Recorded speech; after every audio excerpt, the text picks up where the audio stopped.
The key is the key. The Star of Munster is a classic Irish reel, normally played in the key of A minor. It falls easily under the fingers, and you might wonder why anyone would ever play it in another key. However, on his 1978 album, If the Cap Fits, Sligo fiddler Kevin Burke recorded a version in the lower key of G minor. In this key, he was able to get a lot of extra open strings and drones, and a driving, old-timey American feel. On his album in 1993, fiddler Martin Hayes also recorded Star of Munster in G minor. His version, however, was very different. Typically of him, the performance is dark and sonorous. He uses no drones, but exploits the different key, for example, by using a short variation phrase which goes up to a B flat on the E string. In A minor, this would have required an awkward shift in position. All very interesting, but what's my point? It's very easy to learn a tune in one key and play it that way for the rest of your life, never wondering why it's in that key and why a different key may open up a whole new way of playing it. In this article, I want to look at many different aspects of the question, does a tune's key matter, and if so, how and why? Do different keys have intrinsically different moods and feels, and is this to do with individual instruments? What is the situation in different genres of music? What happens with a classical orchestra, and why do composers choose particular keys? What is the people's key, and why did Nigel Tufnell in Spinal Tap call D minor the saddest of all keys?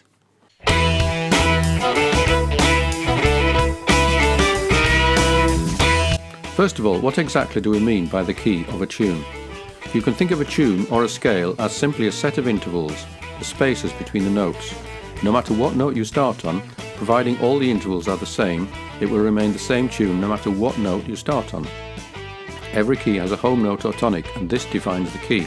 If generated by a computer, you will hear no difference between the tune played in the key of C and the same tune in the key of C sharp, except that one will appear slightly higher.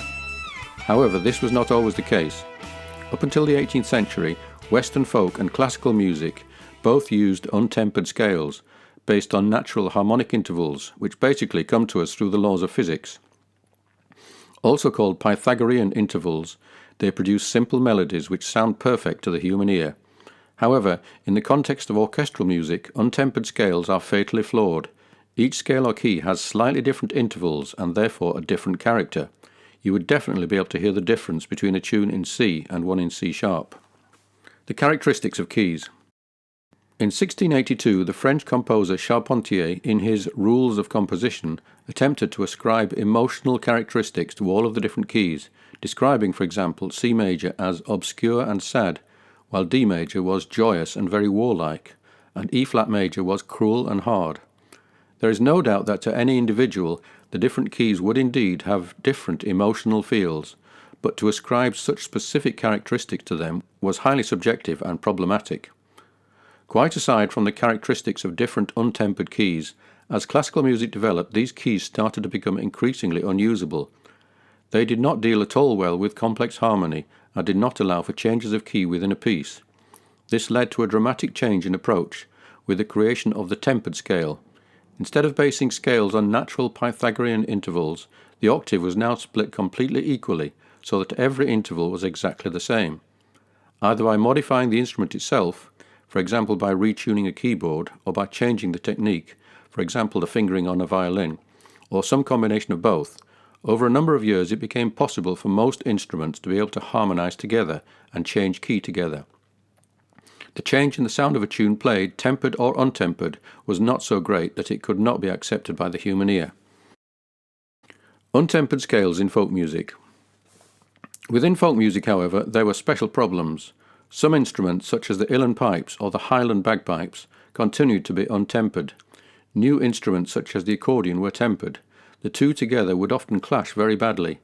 The fiddle lay somewhere in between. It was capable of playing either tempered or untempered, but when a fiddle met an accordion, the fiddler had no choice but to abandon the older, and arguably richer, tradition of untempered scales, and switch to the new, cleaned-up, tempered scale. Accordions would often also dictate the key. Even today, many Cajun fiddlers tune down to C in order to play with the C diatonic accordion. Returning to the classical world, composers continued to ascribe emotion to particular keys, even as those differences were disappearing. The German composer Christian Schubart in 1806 made his own list, describing, for example, C major as Completely pure, its character is innocence, simplicity, naivety, children's talk. D major was the key of triumph, of hallelujahs, of war cries, of victory rejoicing. Thus the inviting symphonies, the marches, holiday songs, and heaven-rejoicing choruses are set in this key. E-flat major was the key of love, of devotion, of intimate conversation with God. Quite a difference from Charpentier's cruel and hard for the same key. It seems likely that the idea of characteristics for different keys had become so established that composers remained attached to the idea even after its rationale had completely disappeared. Certain associations with specific previous compositions, along with their associated keys, probably provided an unconscious bias. Perfect pitch and synesthesia.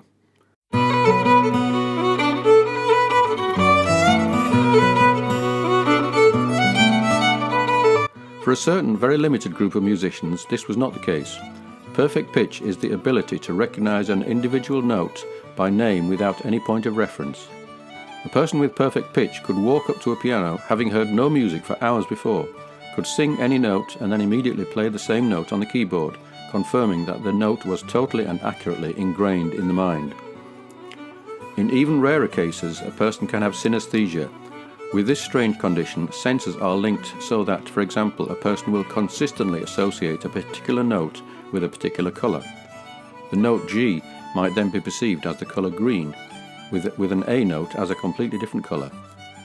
With both perfect pitch and synesthesia, every key would indeed have a very different feeling, even with a completely tempered scale.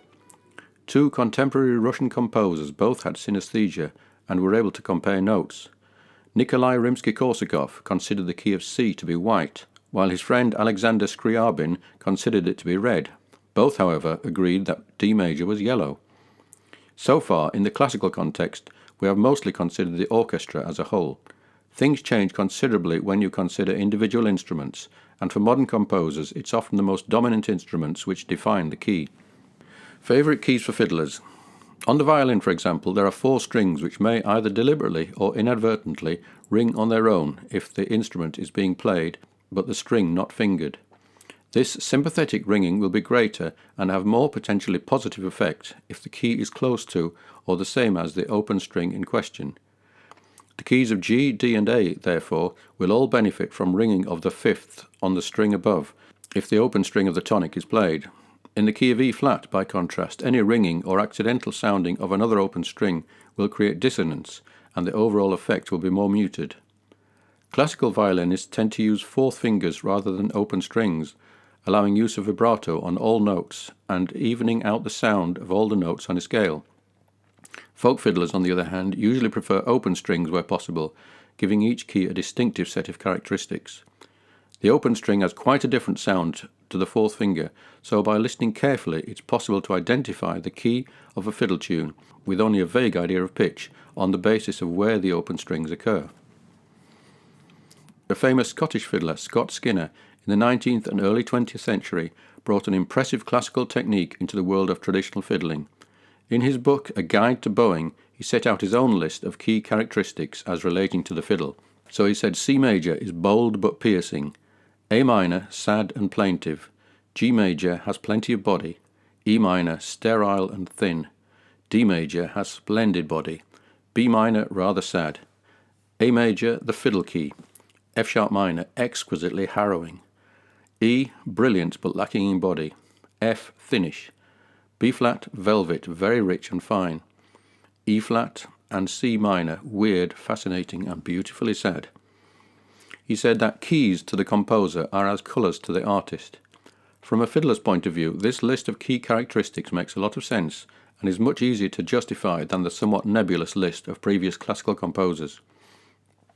What he refers to as body refers largely to the sympathetic ringing of adjacent strings, which we have already described. His reference to A as the fiddle key is easily justified. If the two competitors are G and D, A wins out on the basis that the tunes as a whole will usually be higher in pitch and therefore have a brighter feel. It is, however, a rather Scotch-centric view. There is a higher proportion of A tunes in Scotland than in Ireland, for example. This probably relates to the pipes. Scottish bagpipes are tuned close to B flat, although in the past this was closer to A, and if written, pipe tunes appear in the key of A. The Irish uilleann pipes, however, are best in or near the key of D, and probably the majority of Irish tunes are in this key. Another obvious factor to be borne in mind is that some keys are easier to play than others. On the fiddle, G, D and A major, played as a single octave and starting on the open strings, all have the same easy fingering patterns, and these are the keys that most players would learn first as beginners. Keys with more sharps or flats have different finger patterns, and certainly a beginner would find them more difficult. Many traditional players will never venture beyond a handful of home keys. However, this is not to say that the more difficult keys are ruled out. The great Scottish composer William Marshall enjoyed flat keys and wrote many tunes in B-flat and E-flat. When asked why he chose such difficult keys, he responded, "I dinna write tunes for bunglers." In Ireland's County Clare, flat keys such as F, B-flat or even E-flat are also not uncommon, giving a particularly wistful feel to some of the music from that region. Sean Maguire from Belfast was a fiddler somewhat in the Scott Skinner vein in that he used a lot of classical technique in his traditional playing and thought nothing of playing in outlandish keys. It is said that on Maguire's arrival at a session in Philadelphia, the resident trad fiddler, John Vasey, stood up to announce, "There will be no playing in the flat keys in this house tonight." Key preference in different musical styles.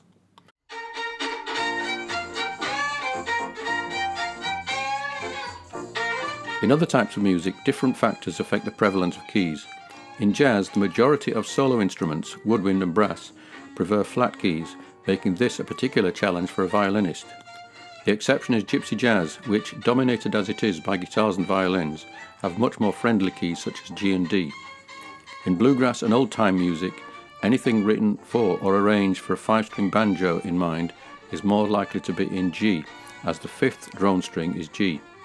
For most guitarists in these styles, a key change is usually achieved with the use of a capo, and most tunes are fingered as if they were in G, the key which allows them lots of use of open strings, and in which all the open strings are within the key. Interestingly, old-time fiddle players are usually far more aware of the keys than Irish trad players, since they are far more likely to use a selection of open tunings, and also have to spend a lot of time watching banjo players retune and guitarists fiddling with their capos. For bluegrass and country players, a singer is often an important and sometimes unwelcome part of the equation. The singer is often in a position to choose the key to suit their own voice, often resulting in the backing musicians being forced into keys which otherwise would be avoided. Bill Monroe, the founder of bluegrass, particularly liked the key of B, and this remains a challenge to bluegrass fiddlers to this day. The people's key. G is sometimes referred to as the people's key, and a survey of all the songs on Spotify did indeed show G major to be the most common key, at 10%, closely followed by C, D and A. Contemporary songs are mostly written on guitar or keyboard, for both of which G is one of the easiest keys, although some guitarists regard E as the people's key. Surprisingly, in 5th place is C sharp major, and you have to wonder who could possibly choose this as the starting point for a song. There are some circumstances in which the key is particularly important because of its relationship to another key. In an old-time picking session, players will often choose to stay in the same key for a number of consecutive tunes, in order to save the banjo players having to retune, or, if scordatura is being used, the fiddle players. However, in a performance or recording situation, or in an Irish session where a number of tunes are being played in a medley, a well-chosen key change may add lift, excitement and drama as one tune moves to the next. One of my favourite reel sets is Catharsis in G minor, leading into Dinkies in A major, and finally Mittens reel in B flat. When placed together like this, the set is much more than the sum of its parts. Another reel, The Pinch of Snuff, has become a bit of an oddity in that it is usually played as a cycle of keys from D to G to A and back to D, up an octave, and then all the way around again. A short, simple and very repetitive tune is thus transformed into something packed with interest and variety. How do you decide which key changes are most effective? Moving up a tone is a simple and usually effective strategy. G to A, for example, will in most cases raise the average pitch of the note in a tune, and probably more importantly, even if the root note or tonic chord is not heard, the ear will register the rise in key and result in the feeling of lift. People often refer to the brightness of keys and state that the higher the key, the brighter it is. However, the truth is really not that simple. Few people would disagree that A sounds brighter than G. An A tune is, on the fiddle, likely to use a lot of open A and D strings, and much of the melody is likely to be on the upper rather than lower strings. But what about the key of E? The tonic, if played on the E string, is obviously higher than A, but if the overall range of the tune is around an octave, it will have to be lower rather than higher than the key of A, since in first position you will soon run out of notes above the E string. You will also have far fewer ringing or droning strings. Some musicians have found a way of dodging these limitations using the convenient fingering of conventional keys, while at the same time raising the overall pitch, thereby benefiting from the increased brightness, volume and excitement of the overall sound. This is done by simply tuning up the fiddle higher than standard and doing the same with any other instrument in the band. This was the common practice with the pioneering bluegrass band Flatt and Scruggs, who tuned up just under a semitone so that their G note was almost G sharp. Some Irish musicians, including the fiddler Frankie Gavin and the band Dervish, commonly tune up a semitone. The limitations of this practice, however, are obvious. The fiddle will not safely tune up much above a semitone, and unless the whole world also tunes up, the likes of Frankie Gavin will always have to tune down again when playing outside their own circle of musicians. We've talked about the relative difficulty of keys, their suitability for different instruments, the effect on fiddles of open strings, and whether or not keys have any intrinsic characteristics regardless of instrument. Let's now return to where we started and consider whether key has any bearing on phrasing, ornamentation and variation. The ornament known as the roll, a turn to classical musicians, is on the fiddle most easy and effective starting on a first finger, going up a third, back to the first, down to the open string and back up to the first finger. The jig Morrison's in the key of E minor makes good use of two such rolls as the opening phrase on the D and A strings. Try shifting it down to D minor or up to F minor and the ornament becomes more difficult and not nearly as satisfying. Shift up a fifth to B minor and the second half of the tune goes outside first position. Shift down a fifth to A minor and the tune is playable, but because it's now a lot lower, has far less sparkle and brightness. Thus, a simple but important ornament more or less dictates the key. The fact that most trad players will not venture beyond first position also dictates limitations to key if the highest note is a B on the E string. In conclusion, it's clear that in early music, because of the untempered scale, every key was intrinsically different, no matter what the instrument, because each key had a different set of intervals. With the arrival of the tempered scale, the situation became more complex and subtle, but overall, keys across music as a whole became less distinctive. When considering individual instruments, however, the difference between keys remains significant, especially for stringed instruments where the open string greatly influenced the sound.